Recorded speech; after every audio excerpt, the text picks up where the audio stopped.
The only fear that we are born with is the fear of heights and the fear of falling. Everything else is learned.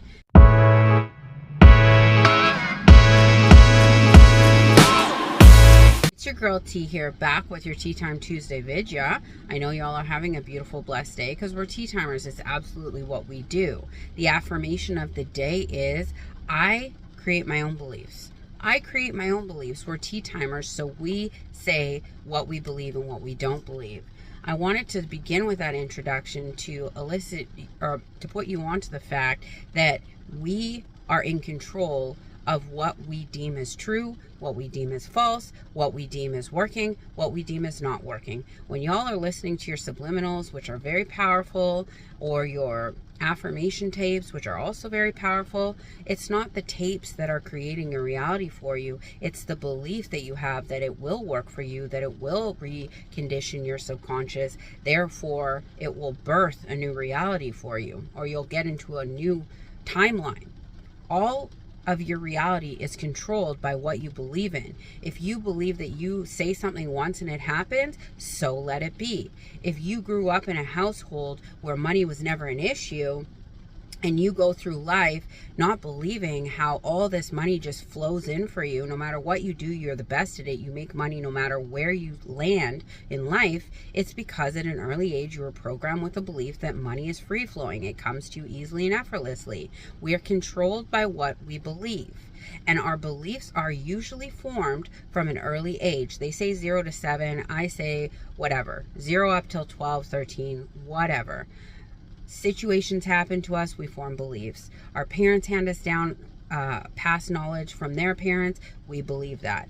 We are controlled by what we believe and where we put our energy and attention. So if you're walking through your reality and you are looking outside of yourself to see what it is that you believe, you want to keep going internal. You want to question things. That annoying person at work that keeps reciting things to you that you already believe about yourself, that is a mirror to a belief that you have about yourself. The good things that happen in your reality, like you dominate at a certain area in your life, that is a belief that you have. Encourage your subconscious to bring you more of said beliefs. Everything is a belief. Our relationships, our work situation, our money situation, what we believe in spiritually, what we don't believe in, what we don't feel that we deserve, what we don't feel like will come to us easily and effortlessly is all a belief.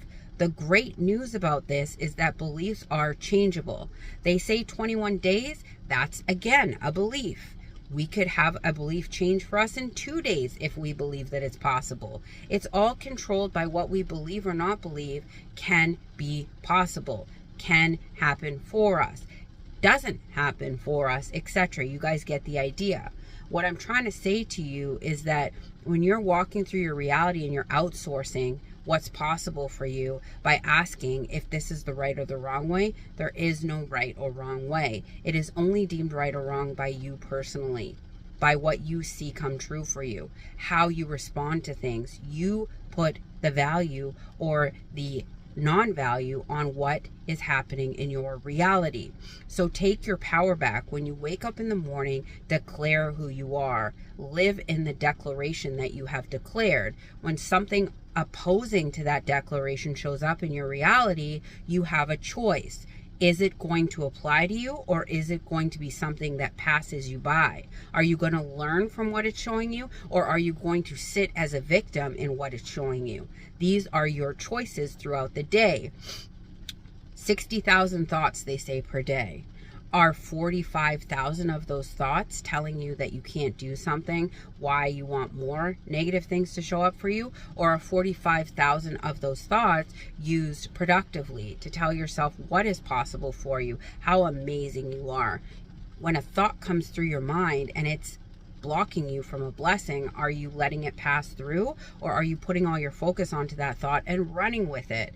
It's okay to have a reaction to something, but how long do we stay in the reaction? Do we react to it the rest of the week, or do we say, okay, I reacted to that, that's my old self, my new self is going to take that thought and throw it in the garbage and pick a new one, because that doesn't align to me being the richest version of myself, the most healthy, whole, complete version of myself, the self that is in the best relationships, the self yourself that receives all the blessings.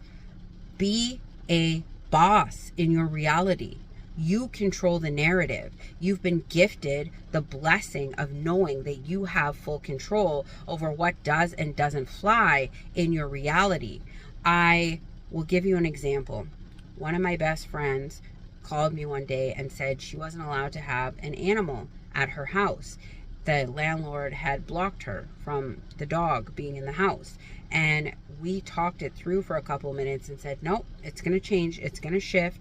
And she decided that he's going to allow it. Within 4 to 5 minutes, he called her back and said that he had changed his mind because the wife interjected and the dog was allowed. This is a very simplistic example of how every decision that comes to us in our reality gives us a multitude of options of which way we can go. So if someone says no to us, are we taking that no as valid, or are we ignoring it and saying whatever they say doesn't matter because I've already decided it's happening? Or if somebody says no to us, are we crying, going with their no, and declaring it's never going to happen for us? Because our assumption will win. Whatever we decide in that moment, that assumption that we hold on to is going to win. So are we assuming the best for ourselves, or are we assuming the worst? You got to decide. And when you outsource that decision to other people by saying they made that happen for me, or they are the reason why this happened for me, you're going into a victim state. And when we go into a victim state, we attract people that are also victims. We attract confirmation of why we're a victim, and our reticular activation system brings us more things to be a victim for. But if we are constantly showing our reticular activation system and our subconscious why we win at life, why things go the way that we say they do, we're celebrating all the goodness in our lives. We're explaining to our subconscious how proud of ourselves we are that we did that. That happened for us. We made that happen. It's gonna show us more things to celebrate. Do you understand me? So today, from this point forward, anything that doesn't align to the decision that you've made about who you are, you're going to flick it out of your reality. You're going to decide that that's not for you anymore. You're going to decide that you're only available for miracles and beautiful things to happen for you from this moment forward. I love y'all, but not as much as you should be loving yourselves. Have a beautiful, blessed Tuesday. Bye.